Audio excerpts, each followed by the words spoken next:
মার্কিন যুক্তরাষ্ট্রের সরকার ওই পুরো চুক্তির ৩২ পৃষ্ঠা প্রকাশ করেছে। সেই ৩২ পৃষ্ঠা যদি আপনি প্রথম থেকে পড়েন দেখেন, তাইলে সেখানে দেখা যায় যে বাংলাদেশ কি কি করতে বাধ্য থাকবে সেটার একটা হুকুমনামা পুরোটা। বাংলাদেশ কি কি করতে বাধ্য থাকবে, যেমন ধরেন তার প্রয়োজন থাকুক বা না থাকুক, যুক্তরাষ্ট্র থেকে তার বহু কিছু আমদানি করতে হবে।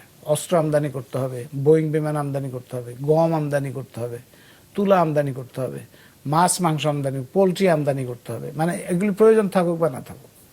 এবং সেটার দাম সেটা তারা নির্ধারণ করবে। তারপরে যেগুলি আমদানি করা হবে সেগুলি আবার শুল্ক মুক্ত হইতে হবে, মানে ওর উপরে আমদানি শুল্ক নেওয়া যাবে না। এটা হচ্ছে একটা মানে আর্থিক ক্ষেত্রে বড় ধরনের বোঝা তৈরি হবে। তারপরে যেহেতু তাদের কাছ থেকে আমদানি করতে হবে, এলএনজি আমদানি করতে হবে, যেহেতু তাদের কাছ থেকে আমদানি করতে হবে বাধ্যতামূলক এবং বেশি দামে আমদানি করতে হবে, সুতরাং তার প্রভাব পড়বে বাংলাদেশের যত ধরনের তার সাথে সম্পর্কিত জিনিস আছে সেগুলো সবগুলির উপরে তার চাপ পড়বে। এই আমদানি শুল্ক হচ্ছে সরকারের আয়ের একটা বড় অংশ ছিল। যেহেতু যুক্তরাষ্ট্রে এত কিছু আমদানি করতে হবে কিন্তু শুল্ক নেওয়া যাবে না, সুতরাং সরকারের রাজস্ব আয় কমে যাবে। তারপরে হচ্ছে অস্ত্র আমদানি করতে হবে, সামরিক ক্ষেত্রে প্রতিরক্ষা ক্ষেত্রে তাদের সাথে সম্পর্ক স্থাপন করতে হবে, তাদের যে স্বার্থের যে জোট টোট তারা করবে সেগুলির মধ্যে যেতে হবে।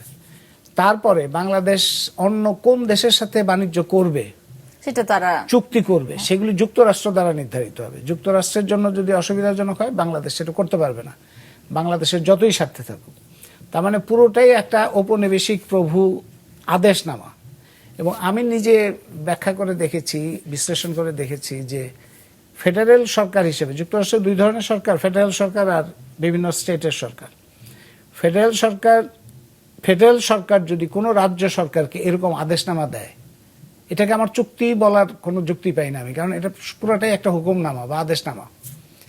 এটা যদি কোনো রাজ্য সরকারকেও দিত যুক্তরাষ্ট্রের, যার রাজ্য সরকার এটা অ্যাকসেপ্ট করতো না। এবং সেই কারণেই এই আদালত কিন্তু এটাকে বলছে যে এই ধরনের যে শুল্ক নীতি ট্রাম্পের এটা গ্রহণযোগ্য না।